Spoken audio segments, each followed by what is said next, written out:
You're listening to Leadership Powered by Common Sense with your host, Doug Thorpe. Here's Doug.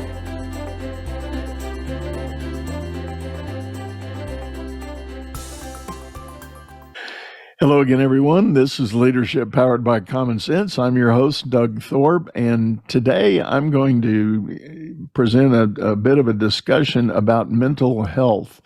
And I was impressed by the opportunity to do this. My guest is a specialist in that area, and his name is Jason Hopcus. Jason, welcome to the show. Thank you for having me, Doug. It's a pleasure to be here. Yeah, so Jason has done a lot of work in this area, and he's got some great things going on, which I will let him describe and get into. But I will preface by saying that I think it's important to put this subject out there because we have a lot of things going on in our world right now. In the business world, the acceleration of the pace of business is wearing on people. We've heard a lot of talk about this idea of resilience, both resilience if you're an owner, manager, operator. Being a leader of a business in the current context is tough, and your people may be feeling the pressure, and the whole dynamic of what we've all experienced individually with the pandemic has had different impacts on people's mental health.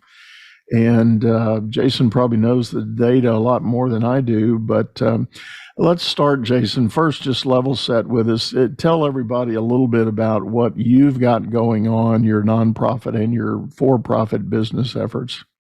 Happy to. So as you and I were talking previously, I am the president and CEO of the National Alliance on Mental Illness. Most people know it as NAMI, for Arapahoe and Douglas counties, which are two of the largest counties in the state of Colorado.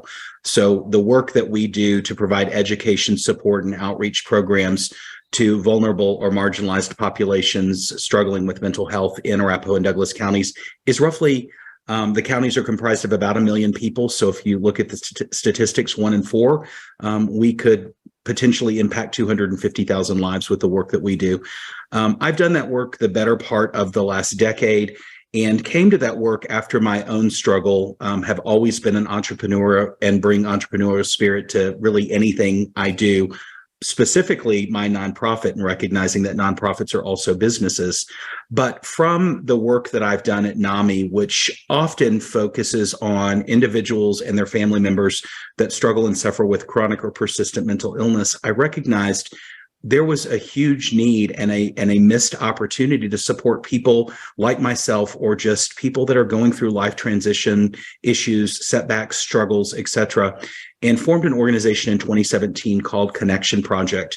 And Connection Project, in its essence, our mission is to strengthen and deepen connection to ourselves and others. What that looks like, strategically speaking, is by and large, we are a data cultivation company. Basically, we look at the most vulnerable or marginalized communities. We work with them to build social impact campaigns, to deliver resources to them in an easier, more streamlined fashion. We do that through developing, large-scale digital campaigns, social media marketing. We use those tools, radio spots, TV spots. And that work has happened a lot within the responder communities, which includes frontline healthcare workers. We've worked with middle-aged men, which is a group that traditionally struggles kind of silently and quietly. We're doing some significant work with youth and families today. We've worked with vets and service members, but I really love the opportunity to be able to show up and serve these communities that are struggling, that do have higher than normal depression, anxiety rates, suicidal ideation and completion rates, substance use and misuse. As you mentioned a minute ago, Doug, the reality is what we've all been through in the last 3 years. Collectively, people are struggling. And I think we have a responsibility and an opportunity to better meet them at that place with resources and tools that can help them. Yeah. Well, I know in the work I do, as most of my listeners know, my focus areas are split a bit between corporate executive development, leadership development, coaching, and also a focus on small business advisory work. And what I've learned in the course of navigating through the pandemic, what leaders are talking about is the obvious impact that the whole pandemic had. I mean, basically everybody in one form or fashion had to deal with their own sense of mortality. Right. And was it hyped by the media? Yes. Was there confusion and a lot of misinformation floating around? Yes. Was it politically galvanized? Yes. And so all of those forces coming together to create this sense of chaos and confusion, from my limited understanding, and I'm by no means a professional in this area of mental health, but when you have that many unknowns and variables impacting someone's psyche and their own sense of security, I'm a big advocate of teaching about the Maslow's hierarchy. Well, the very bottom rung of Maslow's hierarchy is, am I safe? Am I going to die? And if you can't satisfy that fundamental human need to some degree of certainty, people are not going to optimize their work output, their ability to connect in society. If they're constantly in a fight or flight sort of mode, I'm told the brain processes fight or flight by taking all the resources away from your frontal cortex where all the intuitive work is done, and it goes back in another region of the brain.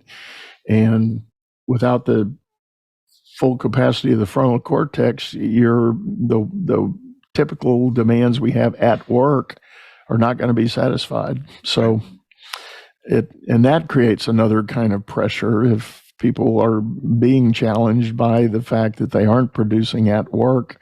Whole different pressure is applied. So it's a perfect storm as me sitting here as a layman trying to connect all those dots.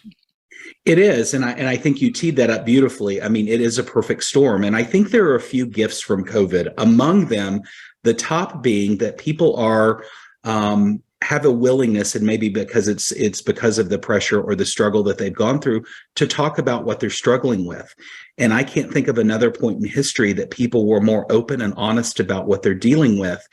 And I think that is a really beautiful thing. But what it has created is this enormous space and obligation for business owners, leaders, employers to really show up to meet people where they are. And I think where they are, by and large, has given us a look that people are really struggling.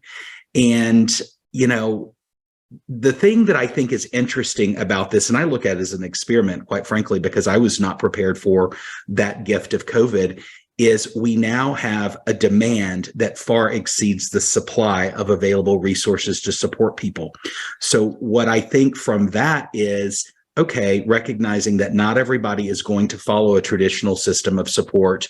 So what are the opportunities we have as leaders, as people who are interested in evolving the conversation, that have an impact on the people in their lives? There's a responsibility to show up differently for them, which requires us, A, to get more educated, but B, I think to show up with empathy and compassion about what people are going through. So my tagline in Connection Project is actually everyone struggles. And recognizing from that foundation and word struggle, there is it does present an ability or an opportunity for us to show up and connect with people on a more individualistic way. And I find that when we are plugged into our own struggle and recognize things that we have had setbacks with in life, it is easier for us to meet people at that place.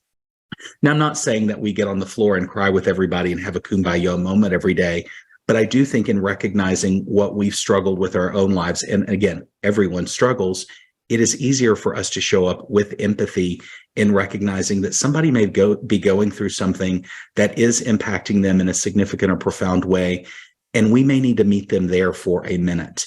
And I think doing so requires us to have different tools. I think it requires some introspection that allows us then to reflect from our own place of struggle how we showed up for ourselves in those times. Frankly, Doug, we're all still learning. Oh, yeah. And I think this expectation that we're going to do it all perfectly is really unrealistic. The things I have recognized that knowing the demand exceeds supply is, what are the things that we can do to empower ourselves to show up for ourselves? And I think about simple things that are free and available 24/7, 365, taking a walk around the block, getting sun on your head, practicing gratitude, drinking enough water, getting enough sleep. I mean, really simple things that we have immediate access to, that I'm not sitting here by any stretch saying it will fix everything in your life. But I can tell you from proven experience of working with hundreds of others of people, as well as in my own life, it can make a difference in a moment. If you are in a bad spot, I guarantee you going and getting 15 minutes of sun on your head, hopefully while taking a walk around the block, it will shift your mood state. And I think we have a responsibility to remind people there are simple things you can do to help yourself that don't look like finding a therapist or taking meds, or if you're in crisis, going to, a hospital type setting. I'm not discounting any of those. They have a time and a place, but there are many things we can do for ourselves that can shift our mood state and make a significant impact. Yeah, I think that's incredibly great.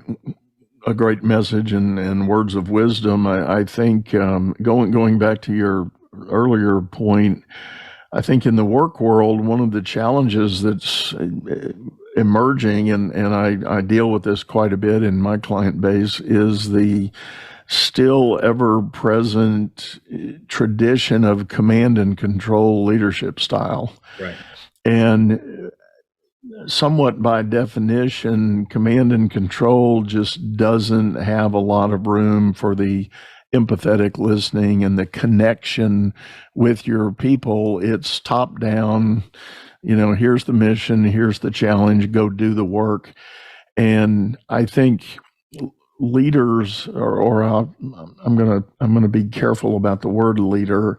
I'm gonna say people in seats of authority that use that style of management are finding, this is a big part of the so-called Great Resignation we had. Right. On the one hand, the people that were experiencing all these things in their personal life in this perfect storm, and their attempt to rationalize it and make choices about their own well-being, when they showed up for work and they were subjected to the traditional command and control, they just said, you know what? Not on my list anymore. I'm not going to do this. This is a negative influence in my life, and I've got all these other choices I've made about keeping my sanity, keeping my health, and being available for those I love and care for. Guess what, boss? I'm not going to subject myself to your style anymore. I'm out. And I think for the work I do with business leaders, it is a very real challenge. And those who grew up with that command and control tradition are having to make some serious adjustments to their mindset about how to run their teams. Well, I think it goes back to the old adage, evolve or die. The world is different. I don't think any of us, again, another gift of COVID, I don't think any of us expected, is we were able to reprioritize what quality time looked like. We were stuck in our homes with our family members and loved ones, or with ourselves. And it really caused many of us to explore, what quality of life do I want if I don't have to get up and get in my car and get dressed and commute every day into a job that I don't love all that much to begin with? I think foundationally, people work for people. Yes, they work in the microcosm of a company, but ultimately, as humans, we all have a desire to be seen, valued, and heard. And I think that COVID made the way, and again, I don't want to make this a COVID conversation, but I think it made the way for people recognizing that maybe it was okay for them to expect and want more, from the experience that they're having in lives. And we've seen that playing out. And frankly, in many organizations, not in a positive way because of what you're talking about. But I think people in authority who have the ability to shape and shift what environments look like, there is a real obligation to step up differently. And if you don't, I think, frankly, it's probably not going to play out well over time, certainly in cultivating the type of team that's going to show up and support you in return. And especially if you look at organizations that employ broad swaths of younger people coming into the workforce, I mean, their demand for quality of life is unlike anything that we've ever seen. And again, I'm not criticizing that at all, because I do think we should make quality of life a priority. But if you don't, I don't think the results are going to play out well for most people in positions of authority. Yeah, I agree, and I definitely have dozens, if not hundreds, of anecdotal stories to evidence that, and I know there's some more sophisticated research going on to help leaders understand the significance of these changes and shifts that are happening in the mindset of the workforce. And for those that throw up their hands and say, I don't want to deal with this junk, I'll use that word. Number one, it's an incredibly narrow-minded answer for the challenge that's there. But I think there is a clear and present demand, and I know among leaders who are trying to wrestle with it, they too have their own challenge for mental health and resilience to fight, because they're hearing from above the challenges and expectations of where the company's supposed to be going, but yet they're on the front line with their employees, hearing the demands and challenges that those people bring. Right. And if you're in a seat of authority in the middle, you're in a double bind of pressure. Or in the greatest opportunity of your life. Right. Right. I mean, I really look at the entire experiment really is about evolving humanity. I just imagine, done well, if we show up to the invitation that's being presented, I really think we have, this really beautiful, again, I'm going to use the word opportunity, to create something that feels supportive and responsive to the needs of people. Yeah. People are what make up organizations. Like, I understand that there is work that has to be done and is necessary for any business model to thrive. But I think there's plenty of data that supports people feeling supported ends up in better bottom line results. Like, I don't know any other way to say it. It's a pretty simple approach. And I think that anybody who is unwilling to step up to that occasion, I think is going to have challenges. Yeah, I agree. And you're right. That is the bottom line of what we're saying here. And I like your thinking. It is an incredibly positive opportunity for those who want to embrace the change and figure out ways to move forward. And I guess some could argue if it weren't for that opportunity, I wouldn't have much work to do at all. Right. To help people make that pivot and go in that direction. There's a question in my mind, and as a layman, I'm going to ask this. With what seems like a rise in some of the mental health challenges in our communities, is there any data that tells us the likelihood or preponderance of what mental health issues are genetic versus, I guess I'll call it system generated, for lack of a better word? There are a lot of hypotheses about that. And I certainly think that there are genetic components to people who, have or end up having chronic and persistent mental illness.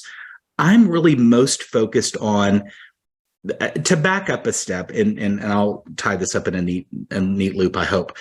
The traditional system, it is pushed upon us, I believe, from scary, sad, and traumatic incidents. You think about what the media portrays mental health as, and I want to differentiate. Mental illness and mental health are not the same thing. Mental illness, like any other illness, is actually a sickness. Whether it's genetic or not, it is actually something that would be equivalent to diabetes or cancer or something like that does have a path to treat it. Mental health is something every one of us has. If you have a brain in your body, you have mental health. There is poor mental health, there is good mental health, and there's a continuum in the middle.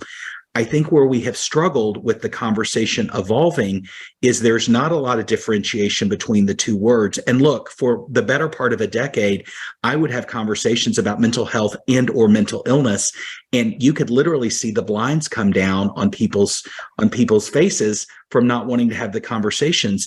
And the reality is until we look at systemically the fact that we all have mental health, I think the conversation will still have fits and starts. As we continue to evolve the narrative and recognize we all have mental health, I think we have an opportunity to better meet people where they are and recognize that there may be periods that people go through in life, I'm going to call them setbacks or challenges, that we don't show up in our best way. It may not be the best chapter of our book. And if most people are honest with themselves about it, we all have them. Loss of a loved one, loss of a pet, loss of a job, death of any sort of circumstance. I mean, there are things that happen in life that set us back, and there are seasons that we don't show up in our best way. I think the fact that the system doesn't start the conversation from recognizing that is really dangerous. I think it's kind of trapped us into believing that, it's us versus them. And the reality is any of us could be them in a minute. I'll share a little personal story here. So, I used to have a very successful real estate and real estate support business. I had a couple of other businesses. When the economy crashed in 2008, it basically brought me to my knees. I had a very diversified business portfolio, and frankly, the economy crashing is ultimately not what crippled me. Through my own arrogance and ego, I continued living the same life that I had when I really sustainably couldn't afford it. Well, that plays out over the course of the next several years. And I'm going to say I lost my business, my mind, and my money. And what that looked like for me was a dark night of the soul that literally brought me to my knees, that put me squarely into doing the work that I've been doing and do for the better part of the last decade. And frankly, I spent a lot of the last decade hating that story and beating myself up about if I had only done that differently, or what if I had done this. And the fact of the matter is, Doug, if I hadn't been there, I wouldn't be here. So I come at this conversation from a deeply personal story of recognizing what it feels like to rebuild a life from hell. And when I say I have a life most people aspire to and may never achieve, I absolutely had that life. I had all the trappings of success. I lived the proverbial American dream, and it literally all came crashing down. Not overnight, over time. And what I was left with was a life in ruin that I had to rebuild myself from. Now, I'm here today because I had the fortitude to and a mustard seed of faith to keep going forward, knowing that if I made it out of that story that many wouldn't have, that I was going to make a difference to help other people not end up in the place that I did. So for me, evolving the conversation around mental health, differentiating between mental health and mental illness, it is paramount to everything. And I think it comes back to that one word that we talked about earlier, connection, and then the humanity of us all needing to connect. Like, we are here to have a human experience. And I think anybody to assume that we cannot have a setback, a profound one or not, in life is really an unrealistic station point that is frankly limited and will leave many people flat-footed if they think it can't happen to them, because it can. Yeah. I love the way you said that, and I want to accentuate Thank you. The difference between the mental health and the mental illness. And I do understand, and I actually have had some of those same discussions. When you said the blinds come down, when you kind of open that topic, people do inaccurately hear mental health and they immediately go to the severe cases that are in the news and in the media, and clearly demonstration of certifiable mental illness being played out in the public eye, when, like you said, we all have some notion of mental health. And the question is, where are you on the spectrum today? Right. And, I go back to, if you don't want to talk about mental health, meet people at their place of struggle. I encourage you to use those two words. If you're listening, everyone struggles in conversation, and you will 9 times out of 10 notice somebody will pause and consider and then often agree with you and then maybe tell you about their own struggle. The thing about struggle that's different than mental health or mental illness is it's not scary, it's not sad, and it's not traumatic. It's real. It's real life. You know, my website is realpeoplereallife.org, and that was by design and recognizing that we are all humans having a human experience. Yeah. And I think anybody who assumes that it cannot happen to them is really short-sighted in the conversation. Again, it's not a criticism. I believe we all show up to do our best, but the fact of the matter is we are being called to do better, to show up differently for ourselves and for others. That to me is what real leadership looks like. That to me is what having influence and power looks like. Being able to say, hey, I've had setbacks in life, but I'm still showing up, and I'm interested in you and want to know how I can show up and serve you. That's what wakes me up every day. Yeah. I really like that way of framing it. And I'm reminded of a quote that an old pastor friend of mine used to always say, and he would bring it up frequently in his Sunday sermons. There's a story on every pew. Absolutely. And to your point, everyone struggles. And you also mentioned the spectrum we're talking about here, you know, all the big life events, separations and deaths of loved ones, pets, job changes, all those things or disappointments in business that take us up and down the roller coaster of where we might be in our own mental health range. I alluded to it earlier. That's one of the reasons I try to talk to leaders a little bit about that Maslow's hierarchy. And my argument is similar to what we're saying here. If you look across the floor at your work team, everybody out there that showed up today is at a different place on that Maslow's hierarchy, and they've moved around from where they were yesterday. Absolutely. So whether it's included, pardon? Yourself included. I mean, absolutely. That's whoever's right. looking out, you have to be able to turn the lens back on yourself and focus on, okay, your needs are constantly evolving too. And I think that goes back to part of why the mental health conversation had struggled. If we talk about that continuum or that spectrum that we all live on, the reality is there's not a one size fits all solution. And I think that's why mental illness gets such a bad rap of they assume that you should be able to treat everything and it works perfectly and beautifully. It isn't the case. And I think you see that same thing play out in other illnesses, physical illnesses that we have. Like you don't treat every cancer the same way, and not every treatment is successful. I think until we can level set the fact that people are doing the best they can and there isn't a one size fits all, I think we continue to struggle about this conversation. And frankly, it's just another exercise in humanness, isn't it? Yeah, it is. And somehow related to that, I'm thinking of the challenge, and this gets talked about a lot, pro and con, the impact of social media on our lives. And, you know, on one hand, the preponderance of information that is accessible and the speed at which we can find information could be a great thing, but there's also so much misinformation and animosity that gets spewed out through various channels.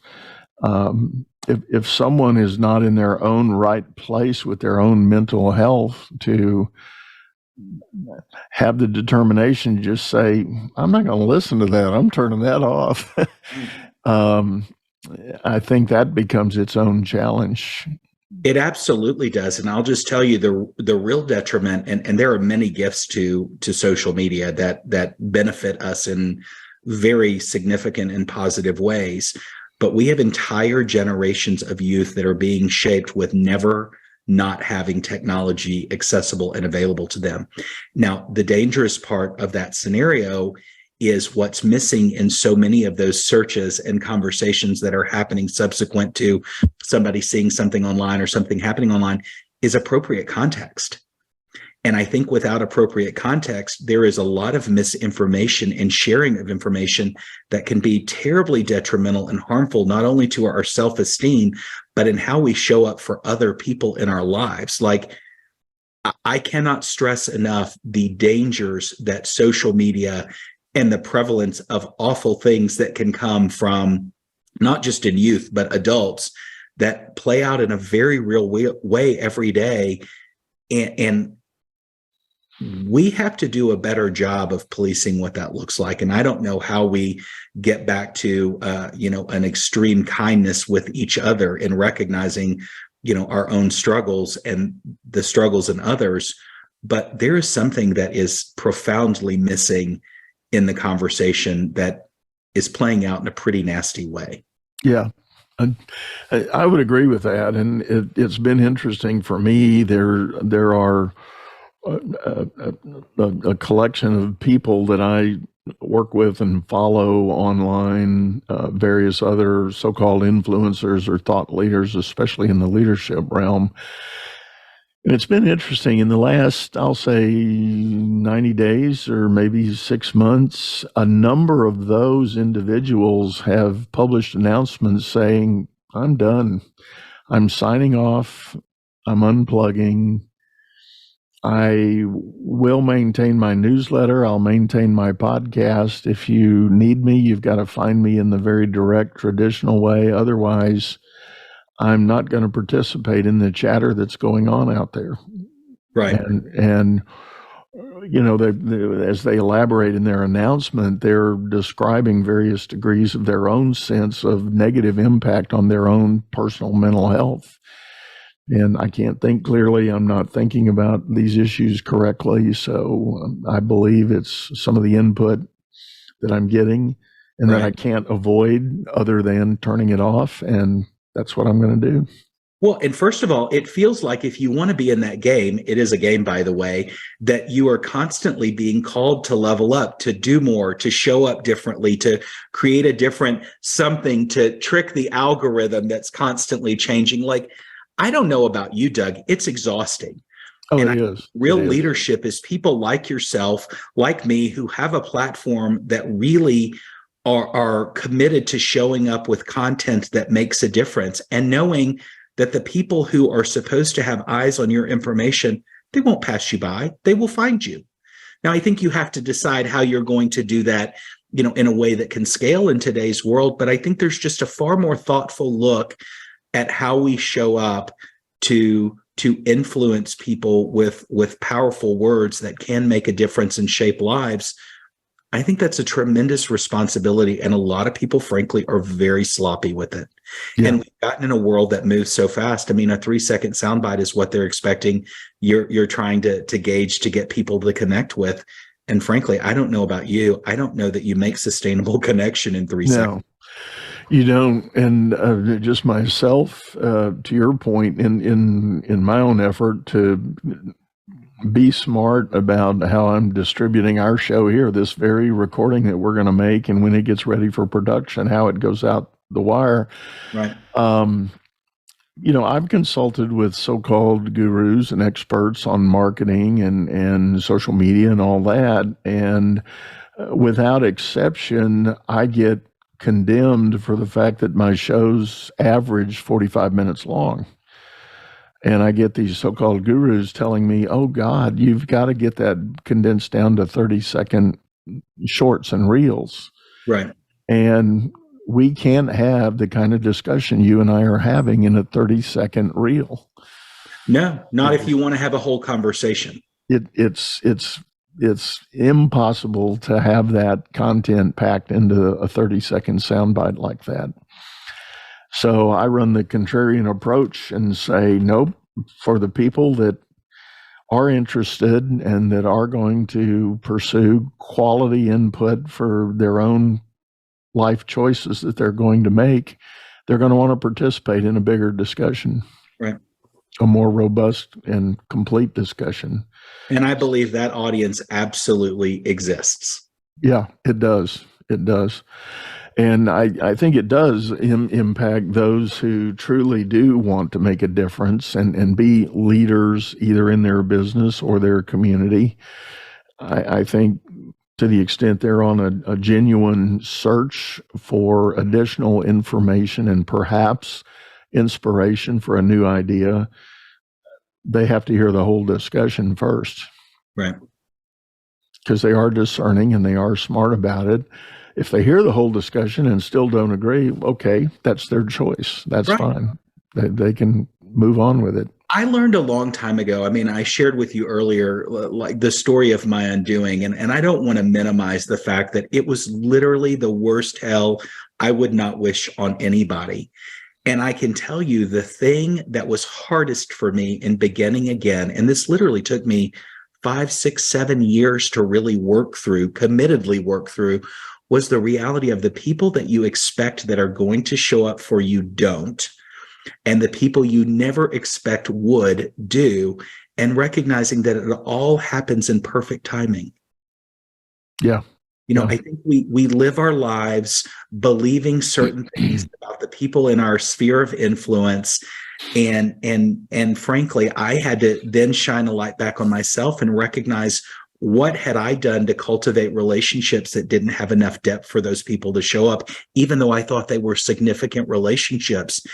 I don't think most of us take the time and effort and energy to really look at cultivating relationships that matter. Who are the people that are in your corner, ride or die? And I think that's so important, and also really important in the conversation around people of authority. Like, those are the people you want on your team, and not necessarily the ones you're going to call if you have a personal problem about a work situation, but the people that are going to show up for you and help you move the needle in whatever way you're supposed to in life. Like, that to me is the richness and fullness of this experience that, frankly, I didn't understand in my previous life. And it took me being brought to my knees, literally, to be able to recognize that I'm going to show up differently, and have faith that others who believe differently are going to show up also. Yeah. Well, I agree with you. And I had a much similar experience during that time. I too was running a company that was real estate related. It was supporting the mortgage finance industry, and we were a back office processing company for mortgage lenders. And a lot of people don't remember this, but I was ground zero in a front row seat to what happened. And there was a window of time in late 2007 when the entire mortgage finance world stopped for 45 days. You could not get a home loan anywhere in the country for 45 days. Banks were afraid. Banks had clamped down. The government agencies that were buyers and secondary market financiers of mortgages stopped. Everything stopped.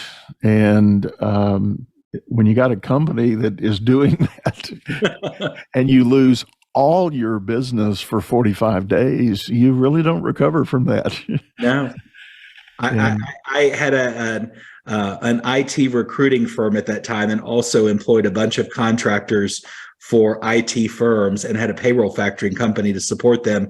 They were not hiring, and in fact, they didn't want to keep the people that they had. So I suffered it from a few different places, but I don't think that most of us go through life expecting that things can literally go to zero. Yeah. And in an instant. I mean, it didn't happen overnight, but it kind of did. Yeah. And I think part of it was none of us believed it was going to be as bad as it ended up being. Right. And, right.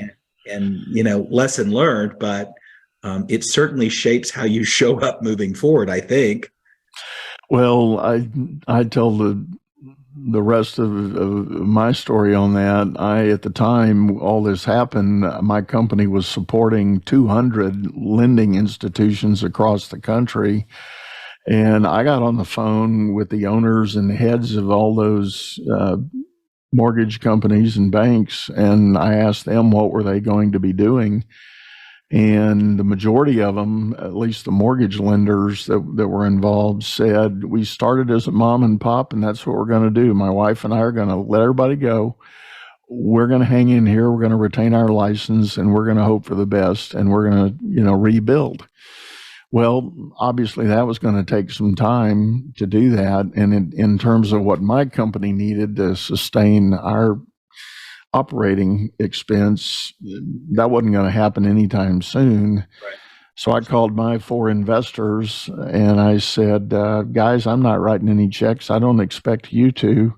So I think we're headed for a wind down and shutdown. They agreed, and December 31st, we literally pulled the plugs on everything and turned off all the equipment. We were done. Yeah. And,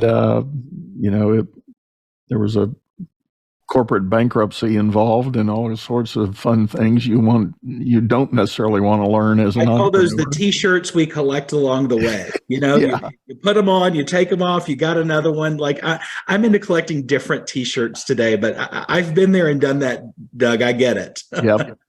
Yep.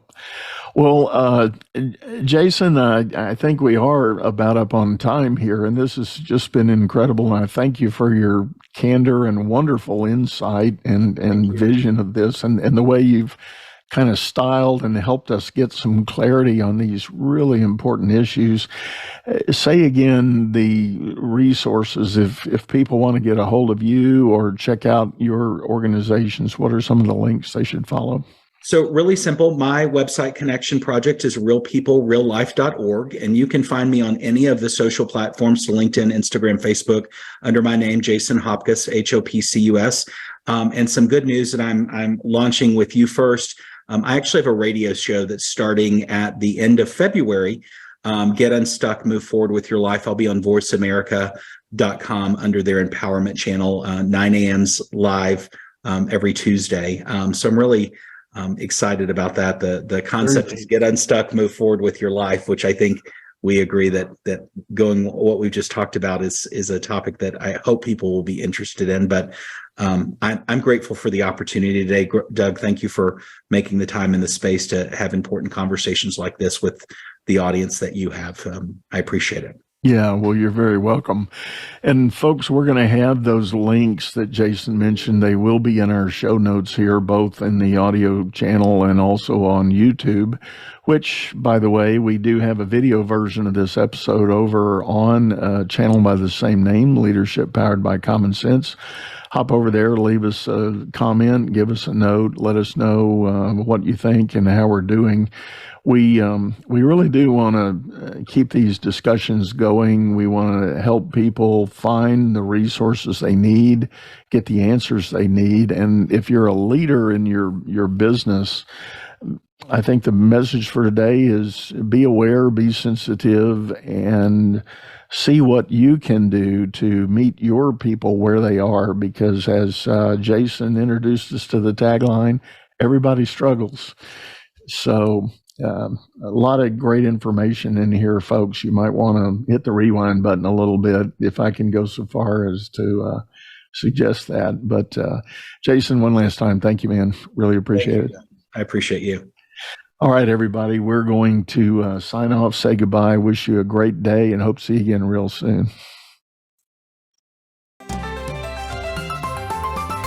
You've been listening to Leadership Powered by Common Sense, hosted by Doug Thorpe. If you would like to know more about the coaching and advisory services he provides, visit dougthorpe.com.